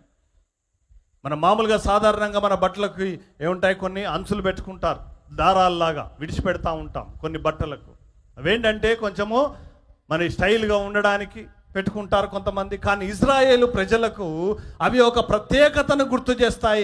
ప్రియమైన బిడ్డలారా, మనం చదువుకుందాం దేవుని వాక్యములో, సంఖ్యాకాండములో ఈ యొక్క అంచులు ఏ రీతిగా మరి అవి వారికి గుర్తు చేస్తాయో, వాటి యొక్క అర్థం ఏంటిదో, మరి ఈరోజు మన జీవితములో వాటి యొక్క ప్రాముఖ్యత ఏంటిదో మనము చదువుకుందాం. ప్రియమైనటువంటి బిడ్డలారా, సంఖ్యాకాండము, నిర్గమకాండము 28వ అధ్యాయం 33వ వచనం. దాని అంచున దాని అంచుల చుట్టూ నీల త్రూమ్ర రక్తవర్ణములు గల దానిమ్మ పండ్లను, వాటి నడుమను బంగారు గంటలను నిలువటంగి చుట్టూ తగిలింపవలెను. చూడండి, దేవుని యొక్క యాజకునికి ఈ ప్రత్యేకమైనటువంటి ఒక వస్త్రం ఉంటుంది. మామూలుగా లోపలి వస్త్రం వేసుకుంటాడు, తర్వాత పై వస్త్రము, దాని తర్వాత మళ్ళీ ఇంకొక వస్త్రం. ఇవన్నీ వేసుకున్న తర్వాత ఆ యొక్క వస్త్రానికి చివరిగా కొన్ని అంచులు ఉంటాయి. దాంట్లో మరి ఆ కుచ్చులు, తర్వాత దానిమ్మ పండ్లు, గంటలు ఇవన్నీ కూడా క్రమంగా దుట్టు ఉంటాయి. మరి వీటి యొక్క అర్థం ఏంటంటే, యాజకుడు దేవుని యొక్క పరిశుద్ధమైనటువంటి స్థలములో ప్రవేశించినప్పుడు ఆ గంటలన్నీ ఆయన నడుస్తూ ఉంటే ఆ గంటలు కొట్టుకుంటూ ఉంటాయి, శబ్దం వస్తుంది. అంటే దేవుణ్ణి స్తుతిస్తూ ఆ యొక్క ఆలయములోనికి ఆ యొక్క యాజకుడు ప్రవేశిస్తాడు. ప్రియమైనటువంటి దేవుని బిడ్డలారా, తర్వాత ఆ దానిమ్మ అంటే అది ఒక ఫలింపు, ప్రజలకు అందరికీ కూడా దేవుడు ఫలింపునిచ్చేటువంటి వాడు, ఆశీర్వాదమును అనుగ్రహించేటువంటి వాడు. ప్రియమైన బిడ్డలారా, అదే రీతిగా ఇంకా ముఖ్యమైనటువంటిది దేవుని యొక్క వాక్యములో సంఖ్యాకాండం చదువుకుందాం. సంఖ్యాకాండం 15వ అధ్యాయం 37వ వచనం. మరియు యెహోవా మోషేకు ఇలాగు సెలవిచ్చెను, నీవు ఇశ్రాయేలుతో ఇట్లనుము, వారు తమ తరతరములకు తమ బట్టల అంచులకు కుచ్చులు చేసుకొని అంచుల కుచ్చుల మీద నీలి సూత్రము తగిలింపవలెను. మీరు నా ఆజ్ఞలన్నింటినీ జ్ఞాపకము చేసుకొని మీ దేవునికి ప్రతిష్ఠితులై ఉండునట్లు మునుపటి వలె చూడండి. ఇక్కడ ఏమంటున్నాడంటే, దేవుడు ఆ కుచ్చుల అంచులు చూడగానే నీకే జ్ఞాపకం రావాలి, దేవుని ఆజ్ఞలు జ్ఞాపకం రావాలి, దేవుని యొక్క వాక్యం జ్ఞాపకం రావాలి, దేవుని మాటలు జ్ఞాపకం రావాలి. ప్రియమైనటువంటి బిడ్డలారా, ఆ మాటలు ఎప్పుడైతే నీ జ్ఞాపకం వస్తాయో అప్పుడు దేవుణ్ణి స్తుతించాలి, దేవుణ్ణి ఆరాధించాలి, దేవుణ్ణి మహిమపరచాలి అనేటువంటి ఆలోచన కలుగుతుంది. ఎప్పుడైతే ఈ యొక్క అంచులు ఆ మందిరాన్ని తాకాయో, యెషయా ప్రవక్త ఏం చేస్తున్నాడు అని అంటే, ఆలయములు అయ్యో దేవా నేను అపవిత్రుడయ్యా అని చెప్పి దేవుణ్ణి ఏం చేస్తున్నాడు, ఆయన మాటలు జ్ఞాపకం వచ్చాయి, ఆయన పరిశుద్ధత చూశాడు, ఆయన ప్రభావాన్ని చూశాడు. వెంటనే యెషయా ప్రవక్త దేవునితో మాట్లాడుతున్నాడు. మరి ఈరోజు నీకు జ్ఞాపకం వస్తున్నదా? ఈరోజు నువ్వు ఏమంటున్నావు, ఇక పాపం చేశాను కదా, నేను పాపంలోనే జీవిస్తా, ఇక నేను తాగుతున్నాను కదా, తాగుడే ఉంటా, ఇక సినిమాలు ఎట్లయినా చూస్తాను కదా, ఇక సినిమాలే చూస్తా, ఇక ఎట్లయినా లవ్ చేశాను కదా, ఇక లవ్లే ఉంటా, ఇక వ్యభిచారం చేశాను కదా, ఇక ఎట్లయినా వ్యభిచారమే ఉంటా. ఇక కొంతమంది చెప్తా అంటారు, ఏమని, అయ్యా ఫలానా వాళ్ళు వ్యభిచారం, ఇక నీ వ్యభిచారంలోనే ఉన్నా కదా, ఇక అట్లనే ఉంటా, నేను ఈ వ్యభిచారంలోనే జీవిస్తా, ఇక ఎట్లయినా తిట్టుడు నాకు అలవాటు అయిపోయింది, ఇక తిడుతూనే ఉంటా. ఆ పాపాన్ని విడిచి రావాలని మనిషి అనుకోడు. ప్రియమైనటువంటి బిడ్డలారా, ఇక్కడ కూడా ఈ యొక్క ఇశ్రాయేలు ప్రజల జీవితం ఎట్లా ఉంది అని అంటే, దేవుని దగ్గరికి రావాలన్నా రాలేని పరిస్థితిలో ఉన్నారు, దేవుని ఆలయాన్ని సమీపించలేని పరిస్థితిలో ఉన్నారు, దేవుని ఆలయంలో అడుగుపెట్టి దేవుణ్ణి ఆరాధించలేనటువంటి పరిస్థితిలో ఉన్నారు. అయినా దేవుడు ఏం చేస్తున్నాడంటే, ఆ ఆలయములో ఆయన అంచులను విడిచిపెట్టాడు. నీవు ఈరోజు ఆ అంచులను గనక తాకగలిగితే, ఆ అంచులను కనుక ముట్టుకోవాలని చెయ్యి చాపగలిగితే, ఆ అంచులన్నీ ముట్టుకోగలిగితే, ఈరోజు దేవుని యొక్క ప్రభావం, పవిత్రత, పరిశుద్ధత, ఆయన శక్తి నీలోనికి రాబోతున్నది. ప్రియమైనటువంటి దేవుని బిడ్డలారా, హల్లెలూయా. క్రీస్తునందు ప్రియమైనటువంటి దేవుని బిడ్డలారా, ఇక్కడ అపవిత్రమైనటువంటి జనులు, అపవిత్రమైనటువంటి ఆ యొక్క యూదా ప్రజలందరి మధ్యలో దేవుడు ఆ ఆలయములో సింహాసనాసీనుడై, అత్యున్నత సింహాసనం మీద ఆసీనుడై కనబడుతున్నాడు. కేవలము ఆయన వస్త్రపు అంచులు మాత్రమే ఆ దేవాలయాన్ని తాకి నింపుతున్నాయి. ప్రియమైనటువంటి దేవుని బిడ్డలారా, అవి ఈరోజు దేవుడు నిన్ను జ్ఞాపకం చేసుకోమంటున్నాడు. ఆయన మాటలు, ఆయన ఆజ్ఞలు. నువ్వు ఏ విషయంలో తప్పిపోయావు, ఏ విషయంలో దేవుణ్ణి విడిచావు, ఏ విషయంలో దేవుని మార్గము నుండి తొలగిపోయావు, అవన్నీ జ్ఞాపకం చేసుకోవాలి. ఏ పొరపాటు, ఏ పాపమో, ఏ అవిధేయత, ఏ అపవిత్రత నీ జీవితంలో ఉన్నాదో ఈరోజు నువ్వు గ్రహించాలి. అదే ఈరోజు నీవు దేవుని తట్టు ఒక చెయ్యి చాపగలిగి ఆయన వస్త్రపు చెంగును గనుక నువ్వు తాకగలిగితే దేవుడు నీ జీవితంలో గొప్ప కార్యాన్ని ఈరోజు జరిగించబోతున్నాడు. ఆయన గొప్ప రక్షణను దేవుడు నీకు అనుగ్రహించబోతున్నాడు. ప్రియమైన బిడ్డలారా, మనం దేవుని యొక్క వాక్యములో చదువుకుందాం. మార్కు సువార్త 5వ అధ్యాయము 30వ వచనము 29వ వచనం చదువు. మార్కు సువార్త 5:29. వెంటనే ఆమె రక్తధార కట్టెను గనుక తన శరీరములోని ఆ బాధ నివారణ అయినదని గ్రహించుకొని 27 చదువు. ఆమె యేసును గూర్చి విని నేను ఆయన వస్త్రములు మాత్రము ముట్టినా బాగుపడుదును అనుకొని జన సమూహములో ఆయన వెనుకకు వచ్చి ఆయన వస్త్రము ముట్టెను. ప్రియమైనటువంటి బిడ్డలారా, the him of the garment, చివర అంచు ఆమె ముట్టుకున్నది. ఇక్కడ ఈ స్త్రీ 12 సంవత్సరాల నుంచి రక్తస్రావముతో బాధపడుతున్నది. ఒక రోజు కాదు, 2 రోజులు కాదు. స్త్రీలు మామూలుగా నెలసరి ఉన్నప్పుడే ఎంతో బాధపడతారు. కొంతమంది నొప్పి భయంకరంగా అధిక రక్తస్రావం కావడం, ఆ నొప్పి తట్టుకోలేరు. కొంతమంది కడుపు నొప్పి, నడుము నొప్పి, మెడ నొప్పి, జ్వరము, ఈ విధంగా రకరకాల ఒక్కొక్కరికి ఒక్కో రకమైనటువంటి బాధలు ఉంటాయి. అలాంటిది ఈ స్త్రీ ఒక రోజు కాదు, మరి ఎన్ని రోజుల నుంచి, 12 సంవత్సరాల నుంచి బాధపడుతున్నది. ప్రియమైన బిడ్డలారా, ఎవరి దగ్గరికి వెళ్ళలేదు, ఎవరి ఇంటికి వెళ్ళలేదు, ఎవరి ఇంట్లో కూర్చోలేదు, ఎవరితో సరిగా మాట్లాడలేదు, ఎవరు ఈమె దగ్గరికి రాలేరు, ఎవరు ఈమెతో ఉండలేరు, ఎవరు సహవాసం చేయలేరు, ఒకరోజు సంతోషంగా ఉండలేదు. అంటే ఒకరి దగ్గరికి వెళ్ళలేనటువంటి స్థితి ఆమెకు ఉన్నటువంటి అనారోగ్యత. ప్రియమైనటువంటి దేవుని బిడ్డలారా, ధర్మశాస్త్రం ఆమెను ఎక్కడికి వెళ్ళొద్దంటున్నది, ఆమె కట్టుబాటు పెట్టేది. ఎందుకంటే ఏది ముట్టుకోవద్దు, దేని మీద కూర్చోవద్దు, కూర్చుంటే అది అపవిత్రం. ప్రియమైన బిడ్డలారా, వాళ్ళు వచ్చి దాని మీద కూర్చుంటే వాళ్ళు అపవిత్రులు అయిపోతారు. ఇలాంటిది అపవిత్రత అనేది అనేకులకు ఆమె అంటించినట్టు అవుతుంది. అందుకే ఆమె ఏం చేయాలి, ఎవరి దగ్గరికి వెళ్ళలేని పరిస్థితి. మనిషి ఉన్నది, బంధువులు ఉన్నారు, సొంత తల్లి ఉన్నది ఉండొచ్చు, భర్త ఉన్నాడో తెలియదు, మరి వాళ్ళ బంధువులు అందరు ఉన్నారు, కానీ ఎవరి దగ్గరికి ఆమె వెళ్ళలేదు. అలాంటి పరిస్థితి. ప్రియమైనటువంటి బిడ్డలారా, కొన్నిసార్లు మన జీవితంలో కూడా అన్ని ఉన్నా కూడా ఏం చేయలేని పరిస్థితి ఉంటుంది. ఎదురుగా చికెన్ ఉంటుంది, ఎదురుగా మంచిగా అరిసెలు ఉంటాయి, లడ్డూలు ఉంటాయి, స్వీట్లు ఉంటాయి, అని ఒంట్లో రోగం ఉంటుంది, షుగర్ ఉంటుంది, 300 షుగర్ ఉన్నది. మరి ఏం చేయాలి? ఎదురుగా అరిసెలు, దీంట్లో కూడా ఒకసారి మన మాజీ మంత్రి దయాకర్ రావు గారు అప్పుడు ఒకసారి క్రిస్మస్ పండుగకు మనం పిలిచాం. క్రిస్మస్ పండుగకు వచ్చాడు. వచ్చిన తర్వాత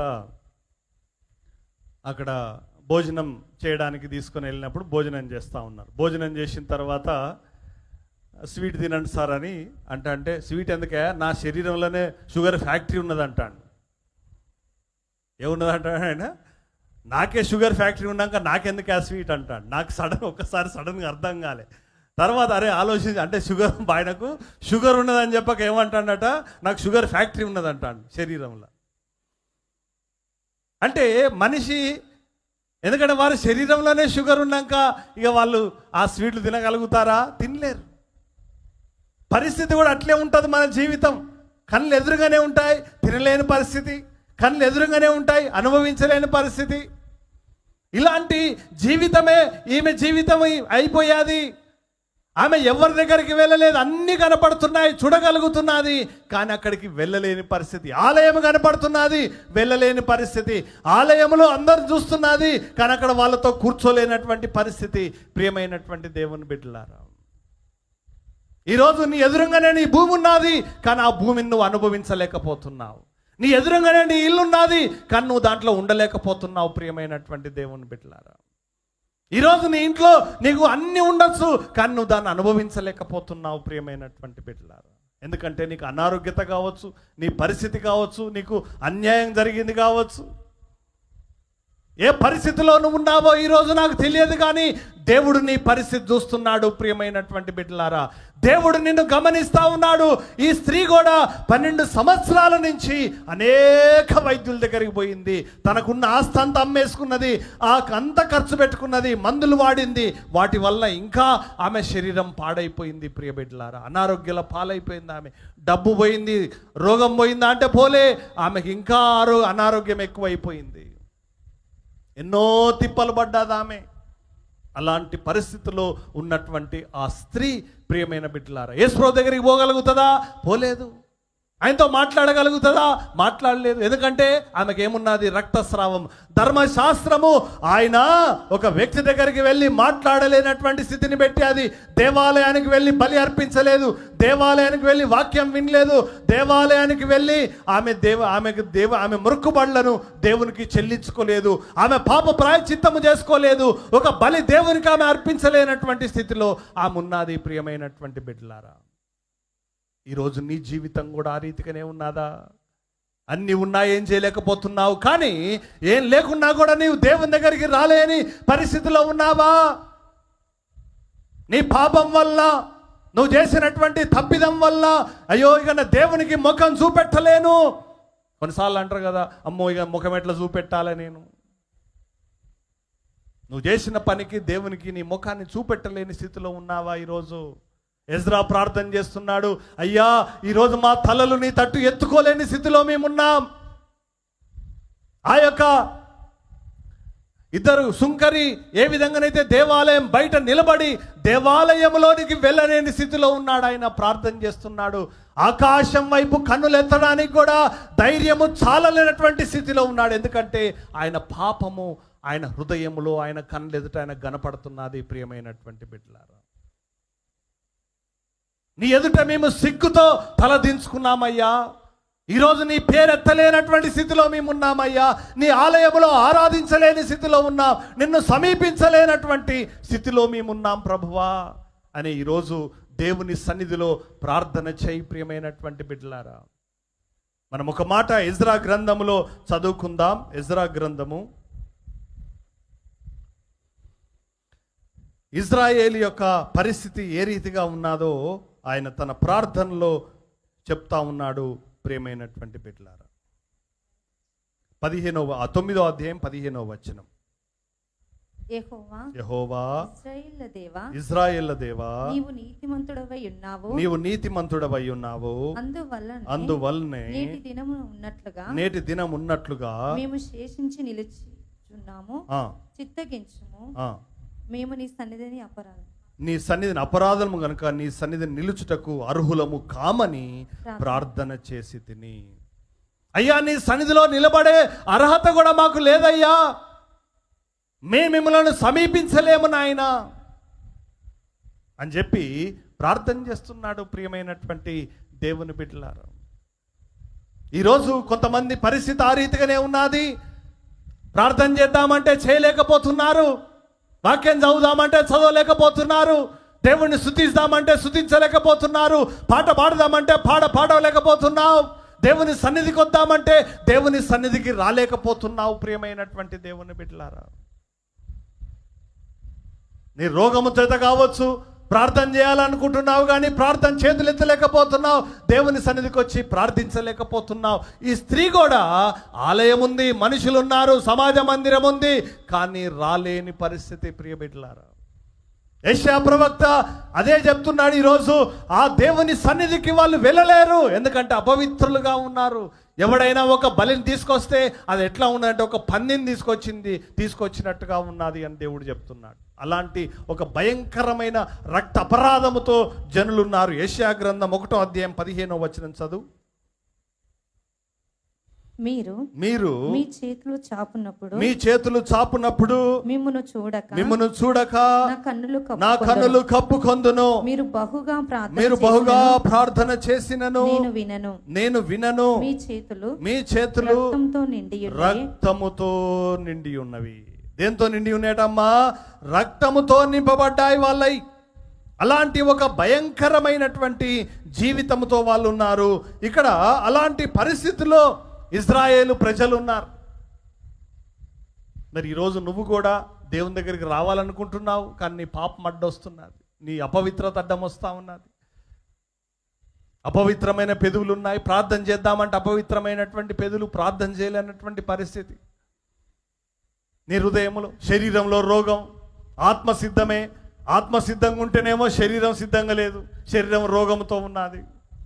వీక్నెస్, కడుపులో నొప్పి, మెడ నొప్పి, నడుము నొప్పి, కాళ్ళ నొప్పులు, కాళ్ళ గుంజుడు, కళ్ళు తిరుగుడు, నిద్ర బాగా వస్తుందా? మరి ఏమవుతుందట? నిద్ర బాగా వస్తుంది. మరి ప్రియబిడ్డలారా, ఇన్ని లోపాలు, ప్రాబ్లమ్స్ ఉన్నాయి. కానీ ఈ స్త్రీ కూడా అలాంటి పరిస్థితిలోనే ఉంది. నువ్వు కూడా అలాంటి పరిస్థితిలో ఉన్నావా? దేవునికి ఇవ్వాలని ఉన్నది, దేవునికి మందిరానికి ఇవ్వాలని ఉన్నది, కానుక ఇవ్వాలని ఉన్నది, దశం భాగం ఇవ్వాలని ఉన్నది, కానీ ఇయ్యలేనటువంటి పరిస్థితిలో ఉన్నావా నువ్వు? దేవుని యొక్క సన్నిధికి పనిచేయాలన్నది కానీ చేయలేని పరిస్థితిలో ఉన్నావా ఈరోజు? ప్రియమైనటువంటి దేవుని బిడ్డలారా, మనిషి జీవితంలో ఉంటాయి అన్నీ, కొన్నిసార్లు చెయ్యాలని ఉంటుంది కానీ చెయ్యలేవు. దేవునికి ఇవ్వాలని ఉంటుందమ్మా, కానీ ఏముంటుంది?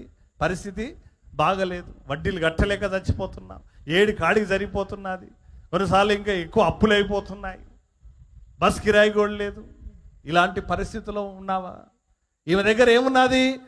డబ్బులున్నాయా? అన్నీ అయిపోయినాయి, ఇల్లు ఆస్తి అంతా అమ్ముకున్నది, రోగానికే పెట్టుకున్నది, ఇప్పుడు ఏం లేదు ఆమె దగ్గర. దేవుని మందిరానికి పోయి ఒక పావురాన్ని అర్పించలేదు, ఒక గొర్రెను అర్పించలేదు, ఒక కోడెను అర్పించలేదు.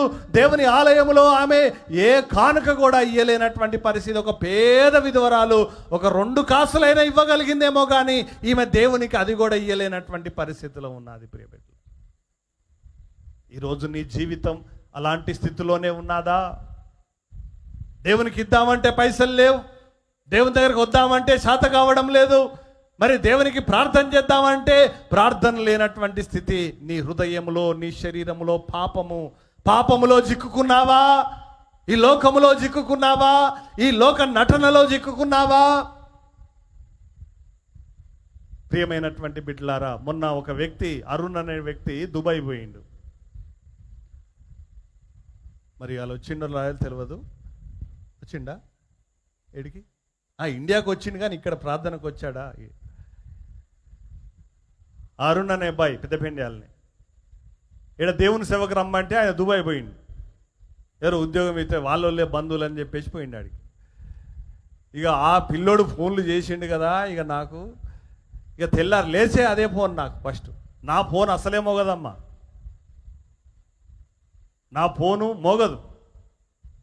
నా ఫోన్ ఎంత అంటే నేను ఎంత ధైర్యంగా ఫోన్ సైలెన్స్లో పెట్టకుండా ఆన్ చేసి పండుకోవచ్చు, ఎందుకంటే నాకు ఫోన్ రాదు, ఎందుకంటే నా నెంబర్ ఎవరికి ఇయ్య. ప్రియమైనటువంటి దేవుని బిడ్డలారు, ఇక ఆయన కొట్టిడు కదా, నా ఫోను బ్యాటరీ అంతా దిగిపోతుంది ఆయన కొట్టుడికి.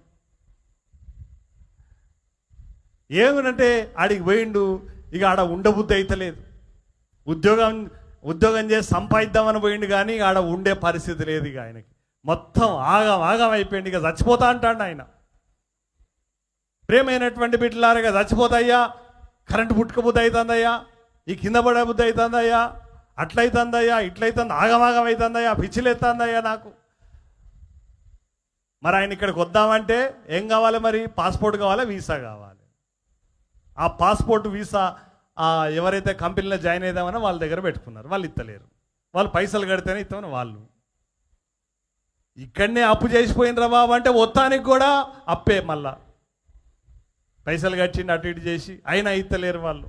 ఇక ఒకటే ఫోన్లు. చెప్పిన బాబు ఊకే ఫోన్లు చేయొద్దు, కావాలంటే నేను మెసేజ్ పెట్టు, ప్రార్థన చేస్తా. ఇక ఒకటే మెసేజ్ పెడతాను, నీ అన్న బాబు నువ్వేం టెన్షన్ పడకు, దేవుడు నిన్ను తీసుకొస్తాడు, ఇక తప్పైందని ఒప్పుకో, క్షమాపణ అడుగు, ప్రార్థన చేయి.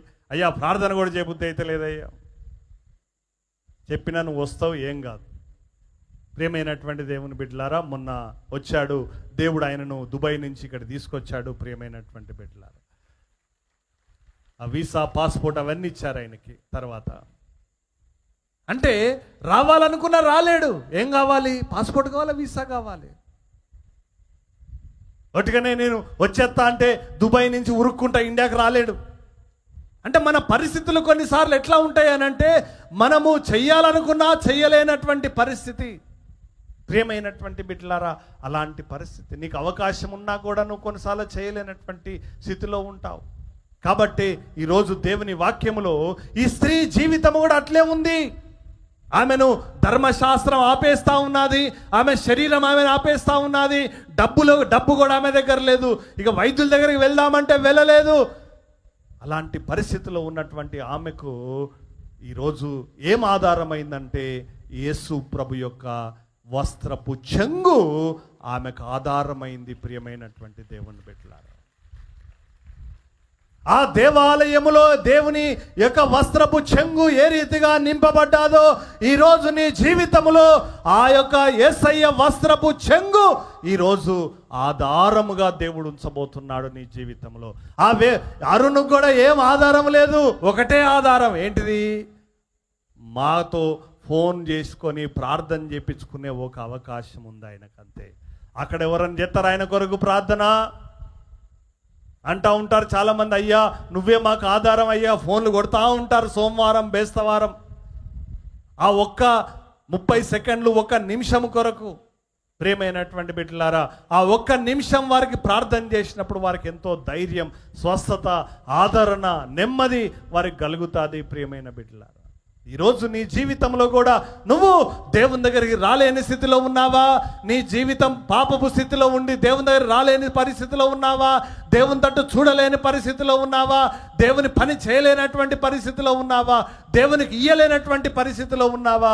ప్రియమైనటువంటి దేవుని బిడ్డలారా, కానీ దేవుడు ఆయన వస్త్రపు చెంగును నీ కొరకు ఈరోజు చాపుతున్నాడు. నీ చెయ్యి కనుక నువ్వు చాపి ఆయన వస్త్రపు చెంగును నువ్వు పట్టుకోగలిగితే, ఈరోజు ఆయనలో ఉన్న ప్రభావము నీలోనికి వచ్చి నిన్ను బాగు చేయబోతున్నది, నిన్ను స్వస్థపరచబోతున్నది, నిన్ను రక్షించబోతున్నది, నిన్ను నిలబెట్టబోతున్నది, నిన్ను ధైర్యపరచబోతున్నది. ప్రియ బిడ్డలారా, ఆ విషయాన్ని ఒక్కసారి మనం చదువుకొని ముగించుకుందాం. మార్కు సువార్త 5వ అధ్యాయము 30వ వచనం. మార్కు సువార్త 5:30. వెంటనే యేసు తనలో నుండి ప్రభావము బయలు వెళ్ళనని తాను గ్రహించి, చూడండి, యేసు ప్రభు వస్త్రాన్ని ముట్టుకోగానే ఆయనలో ఉన్న ప్రభావము ఎవరికి వచ్చింది అంటే ఆ స్త్రీకి వచ్చాది. ప్రియమైనటువంటి దేవుని బిడ్డలారా, దేవాలయమునకేమో వెళ్ళలేదు, వైద్యుని దగ్గరికి వెళ్ళలేదు, ఆమె జీవితం అంతా బంధువుల దగ్గరికి వెళ్ళలేదు, ఎవరిది కూడా ఆమె ఎవరి వస్త్రాల మీద ఎవరి ఇంట్లో కూడా ఆమె కూర్చోలేదు. ప్రియ బిడ్డలారా, ఎవరి ఇంటిలోనికి ఆమె వెళ్ళలేదు, ఎవరి బెడ్ మీద కూర్చోలేదు, ఎవరి కుర్చీ మీద కూర్చోలేదు, ఎవరి ప్లేట్ ముట్టుకోలేదు, ఎవరి టవల్ ముట్టుకోలేదు, ఎవరి బట్టలు కూడా ఆమె ముట్టుకోలేదు. ప్రియమైనటువంటి బిడ్డలారా, కానీ దేవుడు ఆమెను వెలివేయలేదు. ఆ దేవుడు ఆమె ఆయన వస్త్రపు చెంగును ముట్టుకునే అవకాశాన్ని దేవుడు ఆ స్త్రీకి ఇచ్చాడు. ప్రియమైనటువంటి బిడ్డలారా, అది దేవుని ప్రేమ, అది దేవుడు మనకిచ్చేటువంటి శక్తి, అది దేవుడు మనకిచ్చేటువంటి ఆశీర్వాదం. ఆ దేవుడు నిన్ను ఎన్నడూ త్రోసివేయకుండా ఏదో ఒక రీతిగా ఆయనను నీ యొద్దకు చేర్చుకునే అవకాశాన్ని దేవుడు ఇస్తూ ఉన్నాడు. ప్రియమైన బిడ్డలారా, అందుకే ఎజ్రా ప్రార్థన చేస్తాడు. అదే ఆ అధ్యాయంలో 9వ అధ్యాయం చదవండి మనం ఒకసారి. ఎజ్రా ప్రవక్త గ్రంథము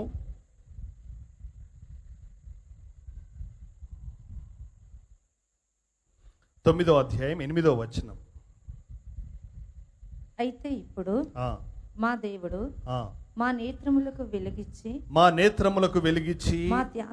మా దాస్యములో మమ్మును కొంచెము తెప్పరిల్ల చేయనట్లుగాను మాలో ఒక శేషము ఉండనిచ్చునట్లుగాను తన పరిశుద్ధ స్థలమందు మమ్మను స్థిరపరచునట్లుగాను మా దేవుడైన యెహోవా కొంత మట్టుకు మా ఎడల దయ చూపెను. కొంచెము శేషము ఉండనిచ్చునట్లుగా.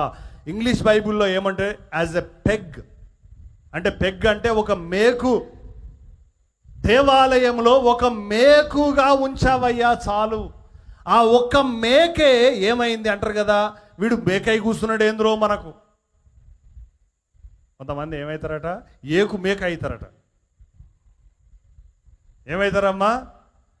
ఏమవుతారట కొంతమంది, ఏకు మేక అవుతారట మనకి. ఇక కొంచెం సందు పెడితే ఇల్లంతా నాదే అంటారు అన్నట్టు, ఆ టైప్ అన్నట్టు కొంతమంది. దేవుడు ఆ ఒక్క మేకు వాళ్ళను ఉంచాడు. ప్రియమైనటువంటి దేవుని బిడ్డలారా, ఆ మేకును వాళ్ళు కదిలించలేకపోయారు. ప్రియ బిడ్డలారా, ఆ మేకును ఏం చేయలేకపోయారు, వాళ్ళు కదిలించలేకపోయారు. అన్ని పోయినాయి, గుడారం పోయింది, ఇండ్లు పోయినాయి, ఆస్తి పోయినాయి, బంగారం పోయింది, వెండి పోయింది, ఆ దేవాలయంలో ఉన్నాయి అన్ని పోయినాయి, కానీ ఒక మేకు మర్చిపోయినట వాళ్ళంతే. ఏం మర్చిపోయారు? మేకు మర్చిపోయారు. ఆ మేకు ఎవరు ఉంచారు? ఆ మేకును దేవుడే ఉంచాడు. ప్రియమైన బిడ్డలారా, ఇజ్రాయేల్ ప్రజలందరూ చనిపోయారు, యూదా ప్రజలు చనిపోయారు, కానీ కొద్ది మంది. ఈరోజు ఇజ్రాయెల్ దేశాన్ని గురించి చాలామందికి తెలియదు.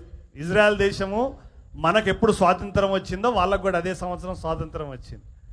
కానీ ఆ స్వాతంత్రం వచ్చిన దినం రోజు వాళ్ళు ఎంతమందో తెలుసా? వాళ్ళకు స్వాతంత్రం వచ్చినటువంటి దినం రోజు వాళ్ళు ఎంతమంది అంటే 250 మంది. ఎంతమంది అమ్మా? ఎంతమంది? 250 మంది మాత్రమే వాళ్ళు. వాళ్ళకి ఏ రోజు? స్వాతంత్రం వచ్చిన రోజు. మరి ఆ 250 మంది ఇప్పుడు ఎంతమంది అయినరో తెలుసా? 1 కోటి మంది అయినరు. ప్రపంచాన్ని వణికిస్తాను. దేన్ని వణికిస్తున్నారట వాళ్ళు? 1 కోటి మంది అయ్యి, అంటే ఆ ఒక్క 250 మంది ఈరోజు ఎంత గొప్ప జనాంగంగా దేవుడు వారిని చేశాడో. ప్రియమైనటువంటి బిడ్డలారా, అంటే ఆ ఒక్క మేకే ఆ లాస్ట్లో వాళ్ళను దాదాపు 60 లక్షల మందిని, ఒకరు కాదమ్మా, ఇద్దరు కాదు, వాళ్ళను 60 లక్షల మందిని హిట్లర్ చంపేశాడు. వాళ్ళను హిట్లర్ అనే జర్మన్ అదిగా ఆ రాజు, ఆ నాయకుడు వాళ్ళను తిండి పెట్టకుండా ఇట్లా మొత్తం గుంత తీసి, పెద్ద గుంత తీసి దాంట్లో పడేసి పూడ్చేశాడు వాళ్ళని. కొంతమంది తిండి పెట్టక చంపాడు. కాన్సన్ట్రేషన్ క్యాంప్స్ అనేవాళ్ళు వాళ్ళని, అంటే వాళ్ళకి ఏం పెట్టరు, నీళ్ళు ఇయ్యరు, తిండి ఇయ్యరు, ఏమి ఇయ్యరు, ఇక అంతే. పెద్ద హాల్లో పెట్టేసి తలుపులు వేసేస్తారు, అంతే. చచ్చిపోయేదాకా అట్నే ఉంచుతారు. అలాంటి 60 లక్షల మందిని చంపేశాడు ఆయన. ఒకరిని కాదు, ఇద్దరిని కాదు. యూదుడు అంటే చంపేశాడు, అంతే. 60 లక్షల మందిని చంపినా కూడా ఒక 250 మంది మిగిలితే ఈరోజు దేవుడు వారిని 1 కోటి మందిగా చేశాడు. ప్రియమైనటువంటి దేవుని బిడ్డలారా, అంటే దేవుని దగ్గర ఆ అంచు చాలు నీకంతే, ఆ చిగురు చాలు నీకంతే, ఆ కొంచెము శేషము చాలు నీ దగ్గర. ప్రియమైనటువంటి దేవుని బిడ్డలారా, ఈరోజు ఆ స్త్రీ దేవుని మందిరానికి రాలేదు, సమాజ మందిరానికి రాలేదు, ఎవరి ఇంటికి పోలేదు, ఎవరితో మాట్లాడలేదు, ఆమె దగ్గర ఆస్తి లేదు, ఏ బలి అర్పణ చేయలేదు. కానీ ఆమెకు ఉన్నది ఒకటే ఒకటి, యేసు గురించి విని వెళ్ళి ఆమె ఏం చేసింది? యేసయ్య నన్ను బాగు చేయన్నదా? అనలేదు.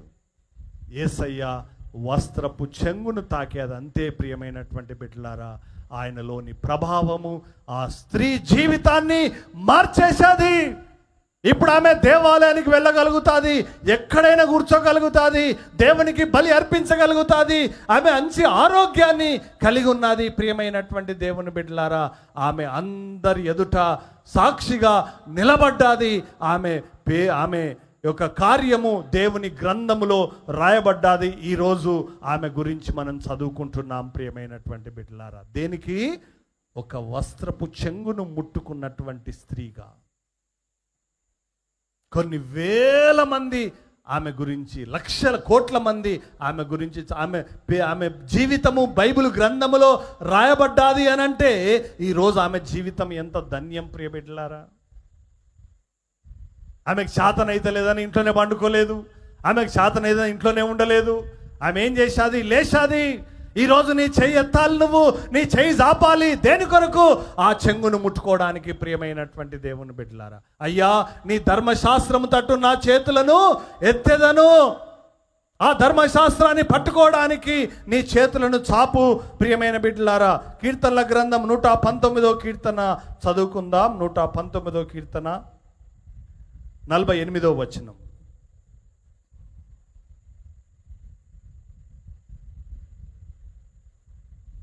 నాకు ప్రియముగానున్న నాకు ప్రియముగానున్న నీ ఆజ్ఞల తట్టు నీ ఆజ్ఞల తట్టు నా నా చేతులెత్తెదను. కట్టడలను చూడండి ఏమంటున్నాడు, అయ్యా నాకు ప్రియముగా ఉన్నటువంటి నీ ఆజ్ఞల తట్టు నా చేతులు ఎత్తుతున్నాను.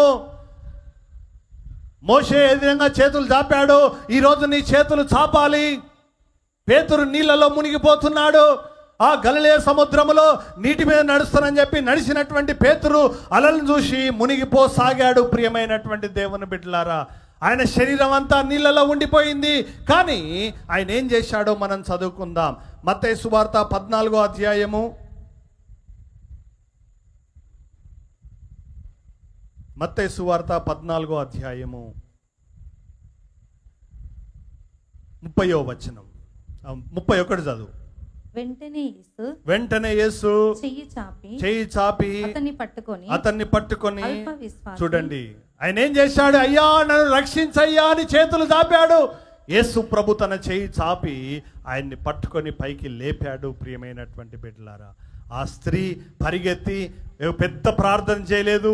ఆ స్త్రీ యేసు ప్రభు ముందుకు పోయి, అయ్యా నన్ను బాగు చేయి, నా జీవితం ఎందుకు ఇట్లున్నది అయ్యా, నా పరిస్థితి ఏందయ్యా, నేను 12 సంవత్సరాల నుంచి బాధపడతానా, నా ఆస్తి అంతా పోయిందయ్యా, నా ఇల్లు అంతా పోయిందయ్యా, నా ఆరోగ్యం అంతా ఖరాబ్ అయిందా, నేను ఫలానా డాక్టర్ దగ్గరికి పోయినా, ఫలానా రిపోర్ట్లు చేసుకున్నా, ఫలానా స్కానింగ్ చేసినా, ఫలానా మందులు వాడినా, అయ్యా ఒకసారి నా రిపోర్ట్లన్నీ చూడయ్యా అని యేసు ప్రభుకు రిపోర్ట్లన్నీ చూపెట్టిందా, ఏమేం మందులు వాడిందో చెప్పిందా, ఎంత డబ్బులు ఖర్చు పెట్టుకున్నదో చెప్పిందా? అమ్మా ఏం చెప్పలేదు. నోరు మూసుకున్నది. యేసు ప్రభు వస్త్రపు చెంగును ముట్టుకున్నదంతే. అనేక జనమున్నారు, నేను అక్కడికి చేరుకోగలిగితే చాలు, ఆయనతో నేను మాట్లాడను, ఆయన దగ్గరికి నేను పోను, కానీ ఆయన ఒక వస్త్రపు చెంగు నాకు అందితే చాలు అనుకున్నది ఆ స్త్రీ. ప్రియమైనటువంటి బిడ్డలారా, ఈరోజు దేవుడు ఆయన వస్త్రపు చెంగును నువ్వు అందుకోగలిగేంత దూరంలోనే నీకు ఉంచాడు. ఈ ఆలయంలో ఆయన వస్త్రపు చెంగులను దేవుడు ఉంచాడు. ఈరోజు కనుక నీ చెయ్యెత్తి ప్రభువా అని ఆయన వస్త్రపు చెంగును నువ్వు ముట్టుకోగలిగితే దేవుడు నీ తల నుంచి అరికాలు వరకు ఏ రోగమున్నా ఈరోజు నిన్ను బాగు చేయబోతున్నాడు. ఆయన ఏ అనారోగ్యత ఉన్నా, ఏ వీక్నెస్ ఉన్నా, ఏ బలహీనత నీలో ఉన్నా, ఏ నొప్పి నీలో ఉన్నా, ఏ జ్వరం నీలో ఉన్నా, ఏ క్యాన్సర్, ఎయిడ్స్, ఏ కిడ్నీలో రాళ్ళు, ఏ గాల్ బ్లాడర్ రాళ్ళు, ఏ గుండె నొప్పి, ఊపిరితిత్తుల జబ్బులు, ఏ శ్వాస సమస్య నీకున్నా, నీ హార్మోన్ ప్రాబ్లమ్స్ ఉన్నాయా, రక్తస్రావం ఉన్నదా, గడ్డలున్నాయా, ఏదున్నా ఒక్కసారి నీ చేయి చాపి ఆయన వస్త్రపు చెంగు ముట్టుకుంటే చాలు, ఆయన ప్రభావము నీలోనికి వస్తుంది. ప్రియ బిడ్డలారా, ఈ ఆలయము ఆయన వస్త్రపు అంచుల చేత నింపబడ్డాది. ఆ స్త్రీ ఆ వస్త్రానికి అంచు చేరుకోగలిగేది. ఈరోజు నువ్వు కూడా ఆ వస్త్రమును చేరుకో. నీ చేయి చాపు, నీ మనసు ఆయన వైపు తిప్పుకో. అవును ప్రభువా, నాకు ఆ ఒక్క అవకాశం నాకు ఈ నాయనా అని నీవు దేవునికి ప్రార్థన చేయి. దేవుడు నిన్ను బాగు చేయబోతున్నాడు. మోకరించు, ప్రార్థన చేసుకుందాం.